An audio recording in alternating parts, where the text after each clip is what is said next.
Allez-y, Jacques. Alors, on va prendre un autre sujet qu'on a déjà peut-être abordé, c'est la question de émetteur-récepteur. Alors, émetteur-récepteur. Alors, est-ce qu'il y a un problème? C'est ça, René Louis, parce qu'il a un bagage quand même un peu plus élevé que les autres. Parce que quand vous avez une dissertation de philosophie, on vous donne un sujet comme ça, et c'est à vous de comprendre où est le problème. C'est pas à moi de vous expliquer le problème. Déjà, vous dites quel est le problème quand on réfléchit sur émetteur-récepteur. Pouvez-vous expliquer à nos amis quels sont les problèmes qui vous viennent à l'esprit quand on aborde cette question émission-réception? On vous écoute. Oui. Mettez-les sur la voie. Où est le problème? Où est l'erreur possible? Où est la confusion possible? Où est le piège? Ah oui, c'est vrai. Classiquement, j'ai un poste radio qui est récepteur, et il y a un émetteur radio qui est très loin. C'est ça le problème classique, si tu veux. Une émission radio avec un émetteur qui est à la Tour Eiffel ou très loin. Et moi, je m'en pense récepteur pour recevoir. C'est un sens unique. L'émetteur-récepteur, c'est un sens unique de l'émetteur vers le récepteur, et pas en sens inverse. Vous n'êtes pas cassé trop la tête pour dire ça, hein, excusez-moi. Oui, non, mais Oui, non, mais d'accord. On va demander à... Alors vous avez une idée là-dessus? Après, Bon, alors est-ce que vous pouvez commencer? Enfin, on est en train de commencer, on lance le sujet. Alors, on ne vous demande pas de donner des vérités absolues, on vous dit quel est le problème qu'on pourrait poser à ce sujet. On va être en classe de philo. Hein. Voilà. Donc, on pose émission-réception, quels sont les problèmes qu'on peut poser à ce sujet? Je pense que c'est pas n'importe qui peut émettre. Je pense que pour émettre et pour recevoir, les personnes qui peuvent émettre et les personnes qui ont la capacité d'émettre et de recevoir ne sont pas les mêmes personnes. Bon, d'accord, bon, admettons. Par exemple, alors moi, je peux te répondre là-dessus, Jacques. Oui, après. par exemple,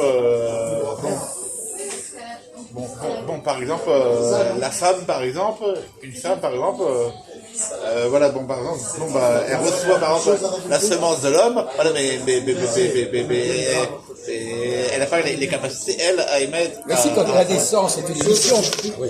Comment? La naissance, donner naissance, c'est une émission, mon pauvre ami. Oui, mais... Exactement. Oui, mais elle a besoin... Non, mais je suis désolé, déjà, ça va pas, là. Non, mais elle a besoin de recevoir le spermatozoïde. Donc elle reçoit. Oui, mais après, elle émet. Elle émet, elle émet puisqu'elle va pas émettre. Il n'y a pas de symétrie. Elle émet puisqu'elle sort un enfant. Elle transmet. Là, vous avez une vision trop étriquée, trop étroite de ces questions. Alors vous avez envie de dire quelque chose. Tenez la caméra. Je vais dire, Jacques, Écoutez, attendez. Vous écoutez ce que... l'émetteur. Vous écoutez ce qu'on dit? L'émetteur. Non, mais on doit s'écouter mutuellement, je suis désolé. L'émetteur. Mais vous écoutez ce qu'il dit, après vous critiquerez. L'émetteur, c'est celui Un peu de discipline dans un chien. qui envoie, et le récepteur, c'est celui qui reçoit. Voilà. Voilà. Mais ça, c'est pas une problématique, ça c'est une définition basique. Ben, on vous demande pas ça, on vous demande quel est le problème. Quel est le problème? Vous écoutez même pas ce qu'on dit. On n'est pas là pour dire des choses de niveau de classe. il faut un accord entre les deux, un accord. Une communication, je veux dire. Une connexion. Un commun. Connexion. Qui est-ce qui est déterminant dans le rapport émission-réception? C'est l'émetteur ou le récepteur? Les récepteurs. Quoi? Les récepteurs. Ah bon? Ah ben expliquez-nous ça m'intéresse. Ah oui, parce que... Ah oui, alors là c'est intéressant. Ah oui, parce que les récepteurs, il faut être... Comment dire? Il faut être conscient. Non? Conscient qu'il y a quelqu'un qui les voit, non? On voit un message, une émission, non? Et alors il est là pour... C'est ce que disait tout à l'heure notre ami René Louis. Il faut un récepteur pour recevoir des émissions qui parlent Le même langage. Voilà, des récepteurs. Voilà. Si par exemple, si l'émetteur il émet un langage que le récepteur ne comprend pas, et puis ça peut causer un problème, par exemple. Alors, Il y en a un qui donne, l'autre qui reçoit. mais vous n'avez pas vu le piège. Le piège, c'est pas ça du tout le piège. Bon. Le piège, Bon, et il faut aussi que la personne qui reçoit accepte de recevoir le.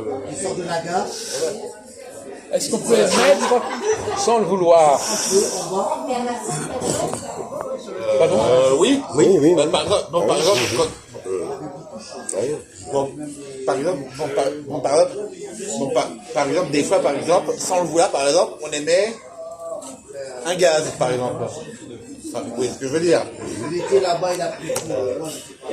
On parle pas d'émission de ce genre, mon pauvre ami. Non, mais c'est, non, mais bravo, c'est du clownesque, là. C'est du clownesque, hein. Non, c'est de la pitrerie. On peut dire aussi dans la publicité, non? Dans la publicité, non? Et eux, ils mettent un message. Et J'envoie un message. oui, ils envoient un message. Mais on n'est pas obligé. Oui, Vous pouvez venir parler en même temps, ça serait bien. c'est pas tout à l'heure dans le métro. Alors, écoutez-le, alors, il est en train de parler, lui. Tout à l'heure dans le métro, oui, j'ai vu une personne handicapée, oui, qui émettait des cris comme ça. Et alors? Voilà, elle n'arrivait pas à. Voilà, bon, c'était incontrôlé. Ça présente pas d'intérêt public. Un sémaphore est émetteur. Comment? Les sémaphores, vous avez vu ça? Oui. C'est un émetteur. Non? Mais pourquoi est-ce qu'il est émetteur, le sémaphore? Pourquoi le sémaphore est-il un émetteur? Pour transmettre, c'est ça? Non! Pourquoi est-ce qu'on peut considérer qu'il est un émetteur? Il y en a qui reçoivent, il y en a qui reçoivent. Ah, ça tombe bien. Bon, on va poser la question à tout le monde, là, tous les quatre. C'est une question simple. Qu'est-ce qui fait que le feu rouge ou le feu vert soit un émetteur? Qu'est-ce qui lui permet d'être un émetteur? Il va partout, il va même quatorzième, Il non? est soit rouge, soit vert, il faut le permettre. Qu'est-ce qui lui permet, quelles sont les conditions pour que ce feu rouge ou vert fonctionne comme émetteur? C'est un signal, il donne un signal. Il envoie un signal. Voyez la signal. Il envoie un signal Oui, rouge. et voyez la signal. Et après, il envoie un signal vert. Pitié.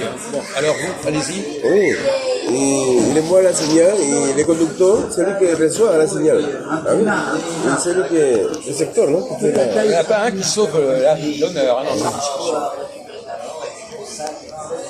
Il faut qu'on leur donne il faut qu'on accepte ce signal. Oui, S'ils n'acceptent pas ce signal ne vaut rien. oui, Si on n'a pas décidé que rouge, ça voulait dire qu'on s'arrêtait. Donc, Oui, il faut connaître la signification du signal. oui, donc c'est ça qu'il fallait dire, mon bon ami. Il faut dire que effectivement, les feux ne font sens que parce qu'on veut bien leur donner du sens. Donc, C'est codé, c'est codé.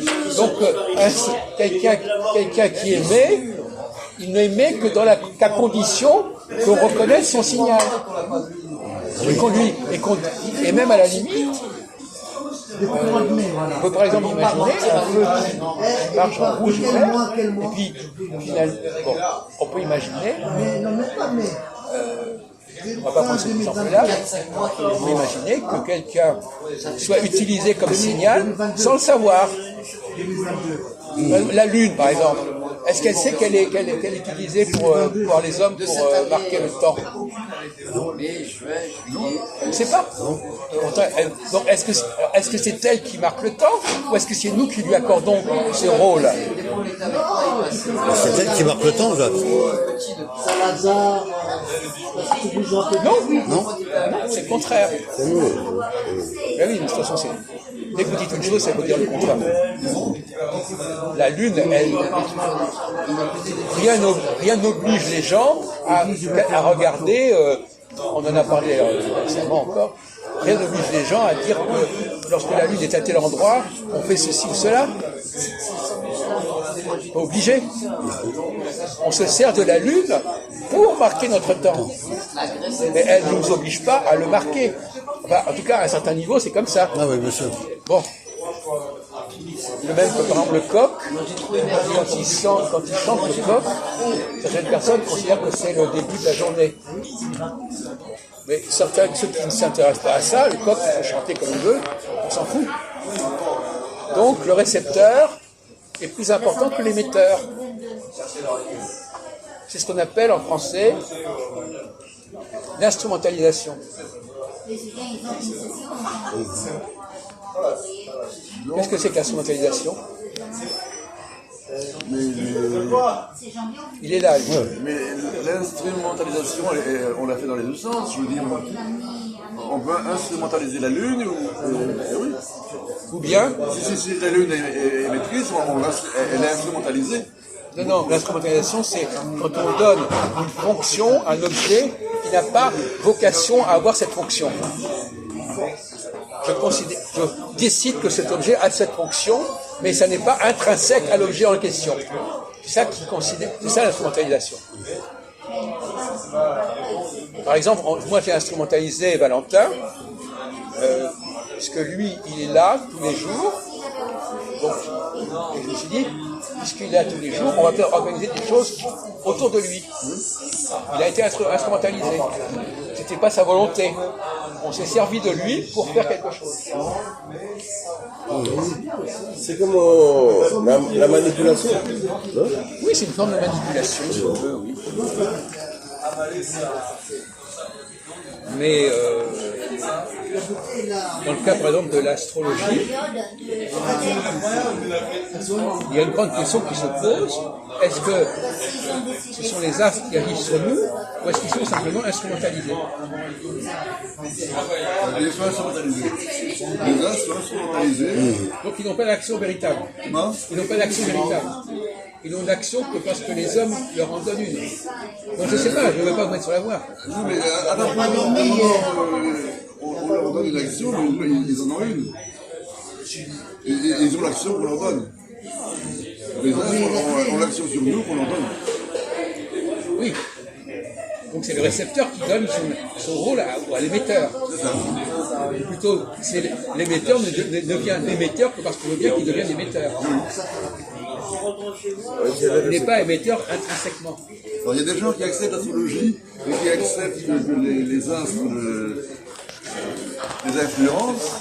Et il y a des gens qui refusent l'astrologie parce qu'ils disent pourquoi les influences astrales, ils n'en veulent pas.